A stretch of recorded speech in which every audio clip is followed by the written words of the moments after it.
Assalamualaikum warahmatullahi wabarakatuh. Bismillah, alhamdulillah. Alhamdulillahilladzi jaranallahu wa iyyakum bisyumratis sholihin. Allahumma sholli ala sayyidina Muhammadin wa ala alihi wa ashabihi ajmain. Salam sejahtera damai, berharap limpahan rahmat dan barokah dari ilahi Rabbi untuk kita semua, termasuk terlimpah yang terhormat semua yang tertumpah dalam rapat paripurna istimewa DPRD Kabupaten Tegal. Tidak saya sebutkan satu-satu karena akan mengurangi keistimewaan sidang hari ini, tapi yang jelas mereka semuanya adalah orang-orang istimewa, termasuk sahabat-sahabat saya, rekan-rekan lurah yang akan saya jadikan mitra kerja kalau saya menjadi bupati nanti. Saudara-saudara sebangsa dan setanah air yang dihormati oleh segenap manusia dengan segala berbagai tingkatan. Dengan datangnya waktu ternyata masyarakat Kabupaten Tegal dinagiye pan milih bupati maning karo wakile bupati. Artinya bahwa selama ini Kabupaten Tegal gue kayak sapu sada ilang suwe, berserakan ora karuan, kayak dene wanci surup kena sendekala. Maka judul daripada visi misi saya kali ini adalah cahaya di dalam sandya kalaning mangsa Kabupaten Tegal. Sandiakala itu adalah sesuatu tanda dimulainya sesuatu yang gelap menuju yang terang, atau dari yang terang menuju yang gelap, tergantung daripada pelaku yang akan memutar kala itu. Dan yang namanya peristiwa sandiakala adalah peristiwa wigati penting, karena di dalam kala itulah macam-macam kejahatan akan mengintai kita dan akan merasuk ke dalam ruang kosong yang ada pada diri kita tanpa pegangan yang kuat. Sehingga kadangkala wong tua kita ngomong, "Tong, kon wis sendekala jadolan baik balik." Sampai-sampai kalau orang itu tidur turu wanci sendekala, angger tangi mengko bingung, denggelang-denggeleng, minimal ya plonga-plongo lah.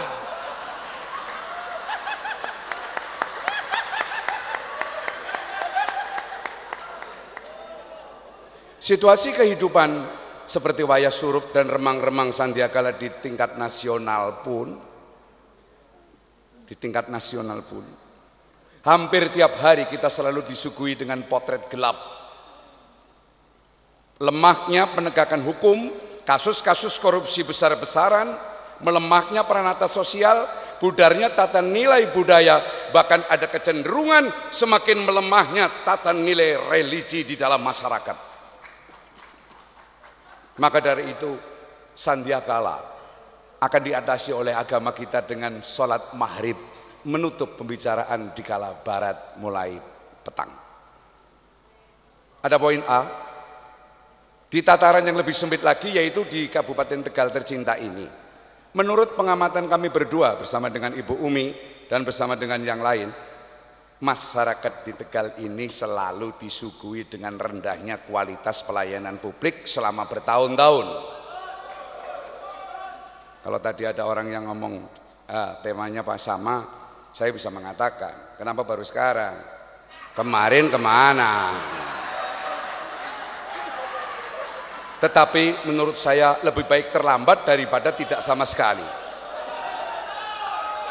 Mari kita sama-sama, qada dan qadarnya yang menentukan Allah. Yang penting kita punya niat baik untuk Kabupaten Tegal. Setuju? Amin. Seolah-olah ini ada kesembelitan. Satu, mahalnya proses memperoleh hak asasi satu kependudukan seperti akta kelahiran, KTP, EKTP dan kartu keluarga. Nanti ada kejutan yang akan dibacakan oleh Ibu Umi Azizah. Kalau semua hanya mengatakan bahwa hari. Saya pengen, wong yang membayari kertas sudah ada, karyawannya sudah dibayar oleh negara. Kenapa kalau bisa gratis, kenapa harus membayar? Masya Allah. Kesembelitan, dan saya ini pelaku sejarah soalnya. Saya memperingatkan dan saya hanya mengingatkan pemerintahan yang seperti sapu sada hilang suwe.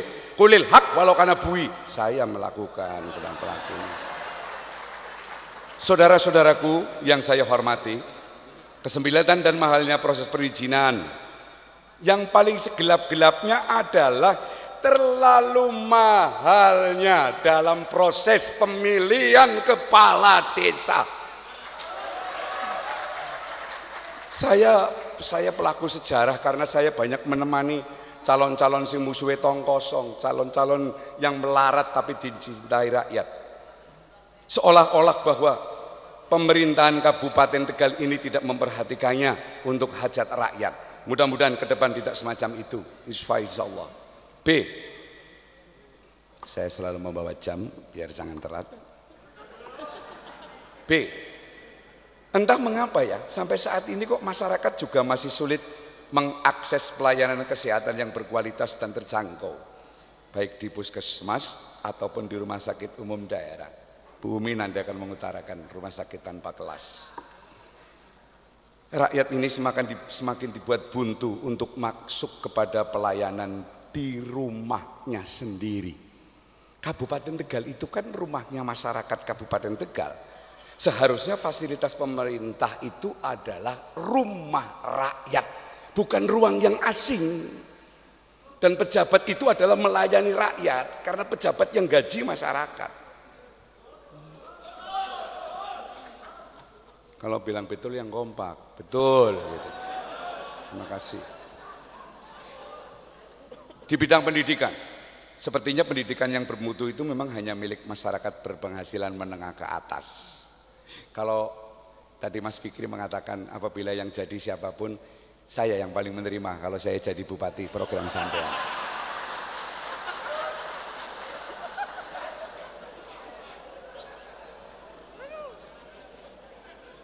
Masyarakat miskin itu sekarang sulit sekali untuk bisa menjangkau pendidikan yang layak. Pemerintah Kabupaten Tegal juga seperti enggan, bahkan terkesan antipati terhadap pendidikan keagamaan.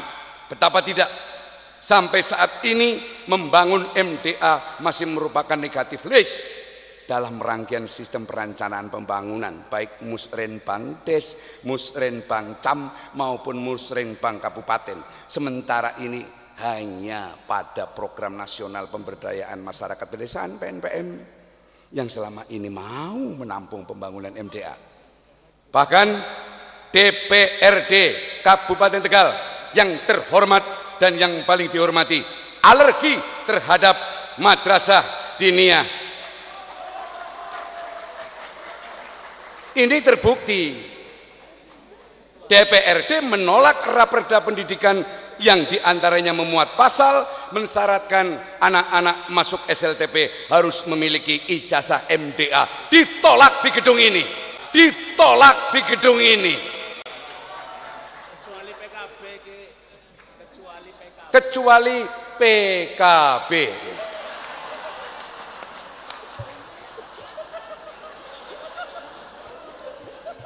Saudara-saudaraku sebangsa dan setanah air, kegelapan sandiakala juga melanda keberbahagiaan Pemkab Tegal. Gampang-gampangannya baiklah. Yang namanya paradigma pembangunan dari tingkat desa itu harus diawali dari tingkat desa. Hanya berkisar 4 sampai dengan 5%. Bagaimana pemerintahan desa PPDI akan bisa bergerak? Nanti Bu Umi akan memberikan sesuatu yang paling berbahagia. Masya Allah. ADD kok sekitar 4 sampai dengan 5%. Cekik-cekik kok lurah. Oke. Saya tahu karena saya belajar dan niteni. Sehingga apa? Sirkulasi perekonomian di desa banyak orang yang tidak kuat karena tidak adanya fasilitas mencolot maring kota. Cara menterenge munine urbanisasi. Ada lagi. Pemerintah Kabupaten Tegal selama ini terkesan lebih memperhatikan, membiarkan menjamurnya outlet bergaya modern yang dimiliki oleh bukan orang Tegal asli. Outlet bergaya modern yang dinilai lebihnya tidak dinikmati oleh pedagang-pedagang kecil, tapi justru dibawa lari pemodal keluar kota, bahkan keluar negeri. Dan ini tidak berizin. Tidak berizin, bupatinya tidak tegas, karena sapu saja hilang suwe. Sebetulnya prasasta tradisional itulah semestinya menjadi tempat terjadinya proses jual beli, kohesivitas sosial antara penjual dan pembeli. Pasar tradisi adalah tempat yang paling ideal untuk para petani, pedagang kecil, dan memasarkan produk-produknya. Pasar tradisional sudah tersumbat napasnya, cengap. Ronggo Warsito mengatakan pasar hilang kumandange. Sekarang pemerintahan hilang welase. Saya mendengar proses reformasi birokrasi yang diamanatkan undang-undang juga diwarnai kegelapan yang berlapis-lapis. Betapa tidak. Proses rekrutmen dan seleksi pegawai negeri, pejabat dari tingkat paling bawah, kepala SD, kepala SMP, kepala dinas, direktur, kepala kantor, kepala badan, diwarnai praktek transaksional secara buka-bukaan, bukan menjadi rahasia umum lagi. Dengan sangat sembrono mereka menghindari kualitas, dan mereka adalah orang-orang yang berlebihan. Padahal Allah melarang untuk orang yang berlebihan. Innallaha la yuhibbul musrifun. Dengan semangat bandeng loreng binoncengan. Brebes adalah gong pecah tinabuan, Pemalang adalah watang wutung, Pekalongan adalah merak ngigel sinonderan. Tetapi kalau di Tegal adalah bandeng loreng binoncengan. Kisahnya begini. Ini Rozikin belum tentu tahu ini.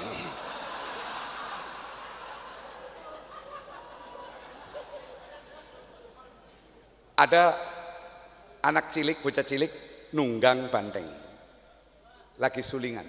Kemudian ada harimau mau menerkam, bantenge gelut, mancane mati, bocah selamat. Jadi kalau mengambil dari hiro banteng loreng binoncengan adalah banteng tawan kaning, sebuah pergerakan bukan sekedar gambar dan simbol. Banteng loreng binoncengan bukan cuma sekedar gambar dan simbol, tapi ini pergerakan di mana seorang pemimpin punya integritas. Pemimpin harus berani berkorban, berani melawan siapapun demi membela rakyatnya meskipun pahit akibatnya. Qulil haq walau kana murra. Silakan Bu.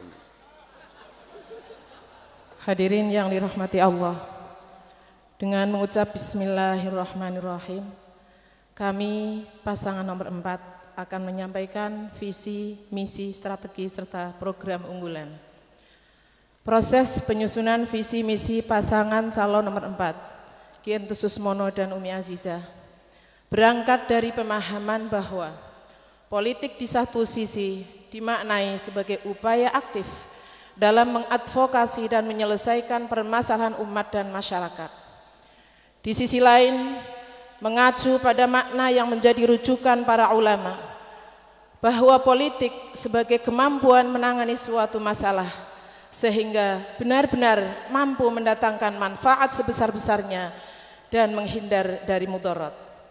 Dari pemahaman-pemahaman itulah titik berangkat dan pandangan kami, kekuasaan politik yang diperoleh seorang pemimpin hendaknya diarahkan untuk mendatangkan sebesar-besarnya manfaat dan menghindarkan mudarat bagi masyarakat yang dipimpinnya, yaitu masyarakat Kabupaten Tegal.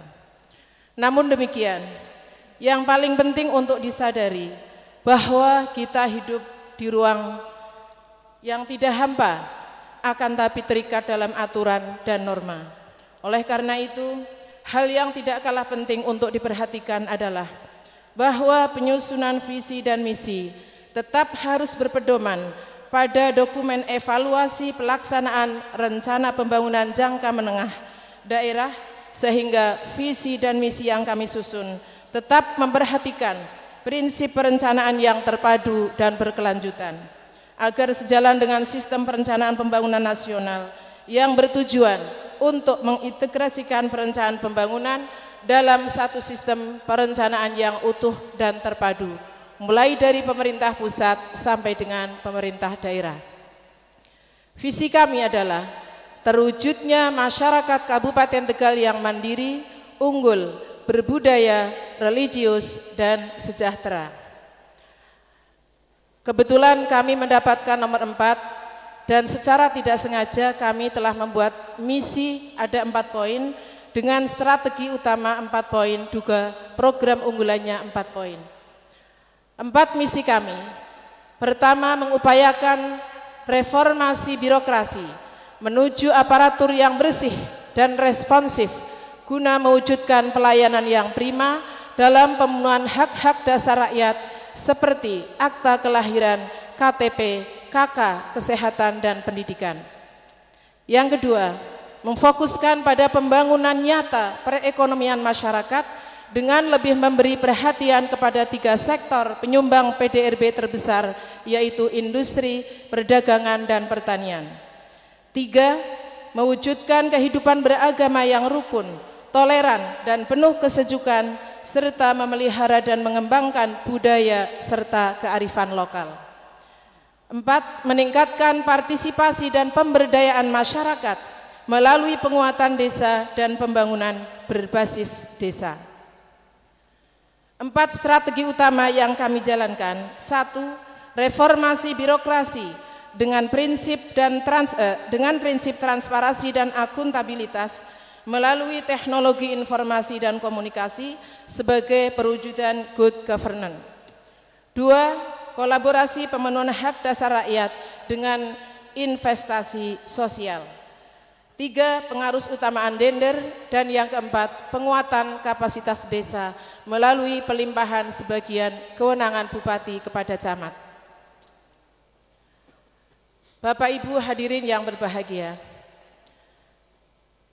menggarisbawahi yang tadi telah disampaikan oleh calon bupati nomor 4, Ki Entus Susmono, sesungguhnya ujung tombak keberhasilan pembangunan nasional adalah di desa. Arus urbanisasi yang sudah sedemikian besar harus kita bendung dengan penguatan desa. Kenapa terjadi arus urbanisasi yang semakin hari semakin mengkhawatirkan? Faktor utamanya adalah di desa tidak ada kehidupan. Sehingga program unggulan kami, Gerakan Cinta Desa, dengan 500 juta rupiah per desa. Program pembangunan berbasis desa dan pemberdayaan masyarakat desa adalah sebuah upaya meningkatkan alokasi anggaran untuk pembangunan desa dengan menitikberatkan pada kesetaraan dan pemerataan agar setiap desa mendapatkan anggaran pembangunan sekurang-kurangnya 500 juta rupiah. Bapak Ibu hadirin yang berbahagia, untuk lebih meyakinkan apa yang kami sampaikan bisa dilihat di layar sebelah barat. Dasar hukum Gerakan Cinta Desa, nuwun sewu tidak ngarang, ini realistis. Sudah ada PP Republik Indonesia 72 tahun 2005 tentang desa. Kemudian pasal 126 Undang-Undang nomor 32 2004 tentang pemerintahan daerah, di mana kecamatan bisa menerima pelimpahan kewenangan dari bupati yang selanjutnya dari camat kepada desa. Dan kami lampirkan pula, barangkali ada anggapan, masa dari 100 juta menjadi 500 juta, SDM-nya itu belum mampu. Kami tidak akan membodohi para perangkat desa. Kalau hari ini belum mampu, kenapa tidak kita pinterkan? Sehingga kami sampaikan pula tentang mekanisme program Gerakan Cinta Desa dengan mekanisme pencairan dana desa 500 juta per desa per tahun. Dan insya Allah mekanisme ini bisa bapak-bapak pelajari, khususnya bapak kepala desa dan lurah, sehingga tidak perlu khawatir kalau program ini hanya program mengada-ada atau hanya lipstick atau hanya tebar pesona. Bisa bapak-bapak, ibu-ibu pelajari nanti di lembar-lembar yang kami sampaikan tentang visi misi pasangan nomor 4. Yang kedua, cinta rakyat dan pelayanan publik secara prima. Waktu habis, mohon maaf. Target kami adalah pelayanan KTP, KK, dan akte kelahiran tidak hanya 1 hari jadi, akan tapi harus gratis. Cinta produksi Tegal, dan yang terakhir, cinta budaya Tegal. Melalui paparan singkat visi misi pasangan calon nomor 4, diharapkan mampu memberikan gambaran umum tentang target strategis dan gambaran keadaan masa depan Kabupaten Tegal yang berisikan cita dan citra yang ingin diwujudkan pemerintah Kabupaten Tegal jika kami terpilih sebagai Bupati dan Wakil Bupati Tegal. Mohon diperhatikan. Sebagai tambahan perlu kami sampaikan, kami sudah 26 tahun khidmah di organisasi perempuan tanpa menerima honor dan bayaran sepeser pun. Tanpa menerima honor dan bayaran sepeser pun. Tanpa menerima honor dan bayaran sepeser pun. Sehingga kami dengan Ki Entus sudah sepakat tidak akan mengambil dan menerima fee dari proyek apapun. Tidak akan menerima dan mengambil fee proyek. Kami berjanji untukmu Tegal, fa insya Allah bisa. Kami berholwat dan berhikmat, hari esok lebih baik, insya Allah bisa. Semoga bermanfaat. Salam persuluran relawan ikhlas, Ki Entus Susmono dan Umi Aziza. Mohon maaf segala kesalahan. Billahi taufiq wal hidayah. Assalamualaikum warahmatullahi wabarakatuh.